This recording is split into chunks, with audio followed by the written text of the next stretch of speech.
ஜொஹூரில் ஆரம்ப பள்ளி மாணவியை வீடியோ எடுத்து டிக்டாக்கில் பதிவேற்றியதற்காக நீதிமன்றத்தில் குற்றம் சாட்டப்பட்ட அபாங் பாஸ் எதிர்வரும் ஞாயிறன்று ஜாமீனில் வெளியே வருகிறார்.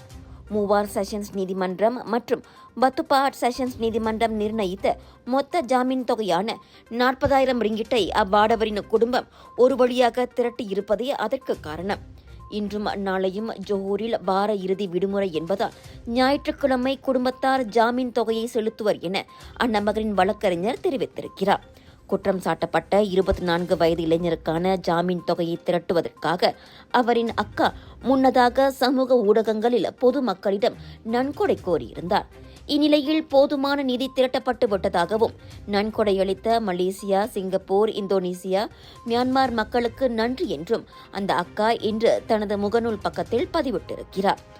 4 மற்றும் 9 வயது சிறுமிகளுக்கு உடல் ரீதியான மற்றும் உடல் ரீதி அல்லாத பாலியல் தொல்லை கொடுத்ததாக அந்த ஆடவர் முதல் 2 குற்றச்சாட்டுகளை எதிர்நோக்கினார். 9 வயது சிறுமி இருந்த வீடியோவில் அநாகரிகமான வாசகத்தை வைத்ததாக நேற்று மற்றொரு குற்றச்சாட்டும் சுமத்தப்பட்டது. முதல் 2 குற்றச்சாட்டுகளுக்கு 30,000 ரிங்கிட்டும் 3வது குற்றச்சாட்டுக்கு 10,000 ரிங்கிட்டும் ஜாமீன் தொகையாக நிர்ணயிக்கப்பட்டிருந்தன.